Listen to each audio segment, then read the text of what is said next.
আসসালামু আলাইকুম। সংবাদে আপনাদের সবাইকে স্বাগত জানাচ্ছি। আমি ফিরোজ তোহা। শুরুতেই সংবাদ শিরোনাম। বাংলাদেশের সর্বশেষ গুরুত্বপূর্ণ আপডেট সংবাদ আপনাকে স্বাগত। শুরুতেই সংবাদ শিরোনাম, পরে বিস্তারিত। শুরুতেই জানাব, ধামরাইয়ের ঠিকাদারি নিয়ে বিএনপির দুই গ্রুপের সংঘর্ষ, আহত ৭। ঢাকার ধামরাইয়ের নবনির্মিত ব্রিজের মাটি নিয়ে ঠিকাদারি নিয়ে বিএনপির দুই গ্রুপের মধ্যে রক্তক্ষয়ী সংঘর্ষ হয়েছে। এতে বিএনপির তমিজ ও মুরাদ গ্রুপের ৭ নেতাকর্মী গুরুতর আহত হয়েছে। আহতদের বিভিন্ন হাসপাতাল ও প্রাইভেট ক্লিনিকে চিকিৎসা দেওয়া হয়েছে। এরপর জানাবো, বাউফলে আওয়ামী লীগ অফিস গুড়িয়ে দিল প্রশাসন। পটুয়াখালীর বাউফল উপজেলার কালীশুরি বাজারে খাল দখলকে কেন্দ্র করে গড়ে তোলা ইউনিয়ন আওয়ামী লীগ অফিস গুড়িয়ে দিয়েছে উপজেলা প্রশাসন। আজ এই অবৈধ স্থাপনা উচ্ছেদ করে কালীশুরি বাজার খাল দখলমুক্ত করা হয়।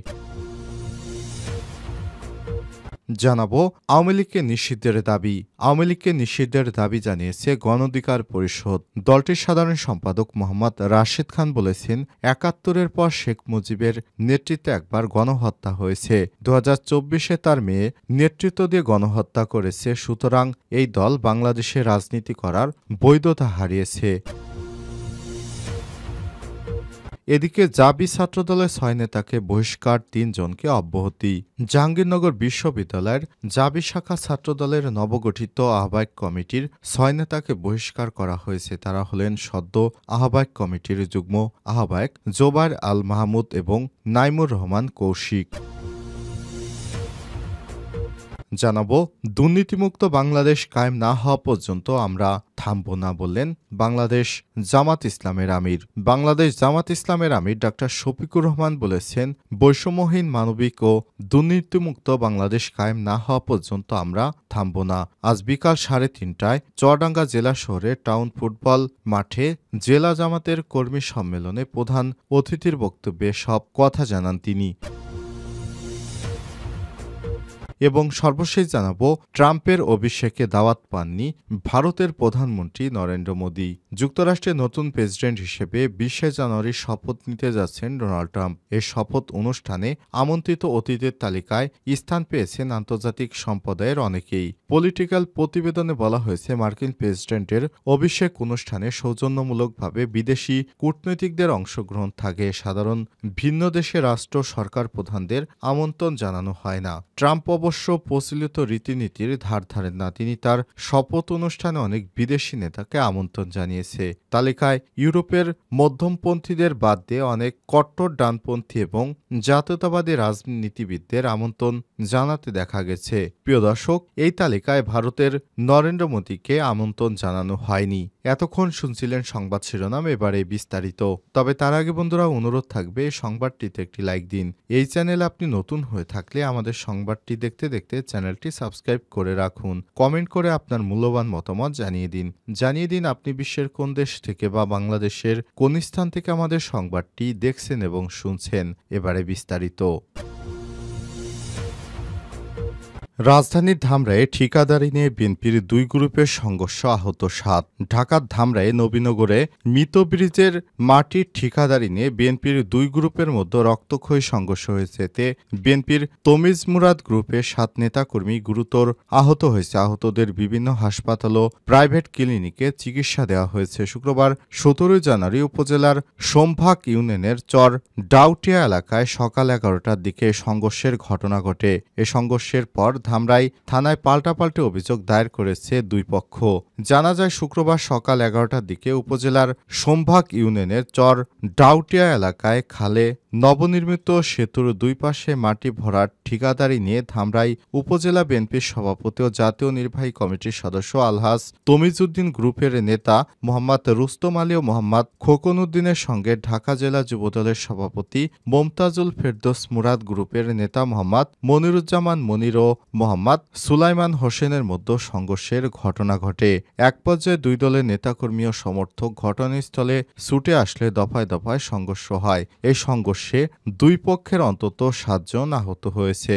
এই ঘটনায় এলাকায় থমথমে অবস্থা বিরাজ করছে। এ ব্যাপারে তমিজ গ্রুপের মোহাম্মদ রুস্তম আলী বলেছেন, মাটির ঠিকাদারি কাজটি আমাদের গ্রুপ খোকন উদ্দিন নামের ওই ব্যক্তি পায়। বাউফলে আওয়ামী লীগ অফিস ঘুরিয়ে দিল প্রশাসন। পটুয়াখালীর বাউফল উপজেলার কালীশুরি বাজারে খাল দখল করে গড়ে তোলা ইউনিয়ন আওয়ামী লীগের অফিস ঘুরিয়ে দিয়েছে উপজেলা প্রশাসন। বৃহস্পতিবার এই অবৈধ স্থাপনা উচ্ছেদ করে কালীশুরি বাজার খাল দখলমুক্ত করা হয়। সংশ্লিষ্ট সূত্র থেকে জানা গেছে, বিগত আওয়ামী লীগ সরকার আমলে কালীশুরি ইউনিয়ন পরিষদের তৎকালীন প্রভাবশালী চেয়ারম্যান অধ্যক্ষ নেসার উদ্দিন শিকদার খালটি দখল করে আওয়ামী লীগের অফিস নির্মাণ করেছিলেন। একাধিকবার নোটিশ দেওয়া হলেও অবৈধ স্থাপনা সরিয়ে নেয়নি ইউপি চেয়ারম্যান নেসার উদ্দিন। 5 আগস্টের পর চেয়ারম্যান নেসার উদ্দিন শিকদার আত্মগোপনে চলে যায়। এরপর থেকে তালাবদ্ধ করে রাখা হয়েছে কালীশুরি ইউনিয়ন আওয়ামী লীগ অফিস। বৃহস্পতিবার উপজেলা সহকারী কমিশনার ভূমি প্রতীক কুমার কুন্দর নেতৃত্বে অভিযান চালিয়ে বুলডোজার দিয়ে খাল দখল করে গড়ে তোলা হয় আওয়ামী লীগের অফিস ঘুরিয়ে দেওয়া হয়েছে। খালটি দখলমুক্ত হয় কালীশুরি বাজারে জলবদ্ধতা নিরসনের পথ উন্মুক্ত হয়েছে বলে জানায় স্থানীয় ব্যবসায়ীরা। আওয়ামী লীগকে নিষিদ্ধের দাবি। আওয়ামী লীগকে নিষিদ্ধের দাবি জানিয়েছে গণ অধিকার পরিষদ। দলটির সাধারণ সম্পাদক রাশেদ খান বলেছেন, ৭১-এর পর শেখ মুজিবের নেতৃত্বে একবার গণহত্যা হয়েছে, ২৪-এ তার মেয়ের নেতৃত্বে গণহত্যা হয়েছে। আওয়ামী লীগকে তৃতীয়বার আর গণহত্যার সুযোগ দেওয়া যাবে না। আওয়ামী লীগকে হিটলারের নাৎসি বাহিনীর মতো নিষিদ্ধ করতে হবে। শুক্রবার বিকাল ৩:৩০টায় রাজধানীর আল রাজি কমপ্লেক্সের সামনে এক বিক্ষোভ সমাবেশে এই দাবি জানান তিনি। জুলাই অভ্যুত্থানে গণহত্যায় জড়িতর বিচারের দাবিতে এই বিক্ষোভ মিছিল করে গণ অধিকার পরিষদ। ঢাকা মহানগর দক্ষিণ। সমাবেশ শেষে মিছিল নিয়ে নাইটেঙ্গেল, ফকিরাপুল, দৈনিক বাংলা মোটর, পল্টন মোড় ঘুরে আল রাজি কমপ্লেক্সের সামনে এসে শেষ হয়। সমাবেশে রাশেদ খান বলেছেন, ৫ মাসের অধিক সময় অতিবাহিত হলেও এখনও আওয়ামী লীগের হাইকমান্ড ও শেখ পরিবারের খুনিরা ধরাছোঁয়ার বাইরে রয়ে গেছে। এদের অনুপস্থিতিতে রায় ঘোষণা হওয়া মানে বিচারের নামে প্রহসন। আমাদের স্পষ্ট কথা, শেখ হাসিনা এবং কাদের সহ ভারতে পলাতক খুনিদের ফিরে আনতে হবে। এদের শাস্তি না হলে শহীদদের রক্তের সঙ্গে বেইমানি করা হবে। আর এই খুনি দলটি বাংলাদেশে রাজনীতি করার অধিকার হারিয়েছে। বিচারের পূর্বে তারা কোনো নির্বাচনে অংশগ্রহণ করতে পারবে না। আমাদের দাবি, আওয়ামী লীগ সহ সব সাংগঠনিক কার্যক্রম নিবন্ধন স্থগিত করতে হবে। ইতিমধ্যে প্রধান নির্বাচন কমিশনার বলেছেন, সরকার বা হাইকোর্টের মাধ্যমে আওয়ামী লীগ নিষিদ্ধ না হলে তারা নির্বাচনে যেতে পারবে। আমাদের কথা হলো, স্বয়ং প্রধান উপদেষ্টা আওয়ামী লীগকে নির্বাচনে যাওয়ার সুযোগ দিলে তার বিরুদ্ধেই আন্দোলন শুরু হবে। তিনিও এও হুঁশিয়ারি দেন, আওয়ামী লীগকে কেউ পুনর্বাসনের চেষ্টা করলে সেটা আমাদের রক্তের উপর দিয়ে করতে হবে। জাবি ছাত্রদলের ৬ নেতাকে বহিষ্কার, ৩ জনকে অব্যাহতি। জাহাঙ্গীরনগর বিশ্ববিদ্যালয় জাবি শাখা ছাত্রদলের নবগঠিত আহ্বায়ক কমিটির ৬ নেতাকে বহিষ্কার করা হয়েছে। তারা হলেন সদ্য আহ্বায়ক কমিটির যুগ্ম আহ্বায়ক জোবায়ের আল মাহমুদ ও নাইমুর রহমান কৌশিক। রফিক জব্বার হলেন সাবেক যুগ্ম আহ্বায়ক আব্দুল কাদের মারজুক এবং মীর মোশারেফ হোসেন হলের সাবেক যুগ্ম আহ্বায়ক ইকবাল হোসেন, সদস্য আব্দুল গফফার ও ইমরান। শুক্রবার ১৭ জানুয়ারি বিকেলে কেন্দ্রীয় ছাত্রদলের এক প্রেস ব্রিফিংয়ে সব তথ্য জানানো হয়েছে। এতে বলা হয়, জাতীয়তাবাদী ছাত্রদল কেন্দ্রীয় সংসদের সিদ্ধান্ত মোতাবেক সাংগঠনিক শৃঙ্খলা ভঙ্গের সুনির্দিষ্ট অভিযোগের ভিত্তিতে তাদের প্রাথমিক সদস্যপদসহ সব ধরনের সাংগঠনিক পদ থেকে বহিষ্কার করা হলো। ছাত্রদলের সভাপতি রাকিবুল ইসলাম রাকিব ও সাধারণ সম্পাদক নাসির উদ্দিন নাসির আজ এই সিদ্ধান্ত অনুমোদন করেছে এবং জাতীয়তাবাদী ছাত্র দলের সকল পর্যায়ের নেতাকর্মীদের তাদের সাথে কোনো সাংগঠনিক সম্পর্ক না রাখার জন্য নির্দেশনা প্রদান করেছেন। এর আগে নবগঠিত শাখা ছাত্রদলের আহ্বায়ক কমিটির ৩ নেতাকে অব্যাহতি দেয়া হয়েছে বলে আরেক বিজ্ঞপ্তিতে বলা হয়েছিল।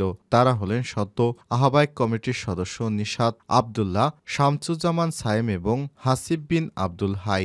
জানা গেছে, গতকাল বৃহস্পতিবার সন্ধ্যায় বিশ্ববিদ্যালয়ের জহির রায়হান মিলনায়তনে সেমিনার কক্ষে শাখা ছাত্রদলের আহ্বায়ক কমিটির এক জরুরি সভায় পদবঞ্চিত হওয়া অভিযোগ তুলে হট্টগোল ও ভাঙচুর করার অভিযোগ উঠেছে। এতে বিশৃঙ্খলার পরিবেশ সৃষ্টি হলে সভাটি স্থগিত করা হয়। প্রসঙ্গত, গত ৮ই জানুয়ারি ছাত্রদল জাবি শাখার নতুন আহ্বায়ক কমিটি ঘোষণা করা হয়েছে। ১৭৭ সদস্য বিশিষ্ট এই কমিটিতে জহিরুদ্দিন বাবরকে আহ্বায়ক ও ওয়াসিম আহমেদ অনিককে সদস্য সচিব করা হয়।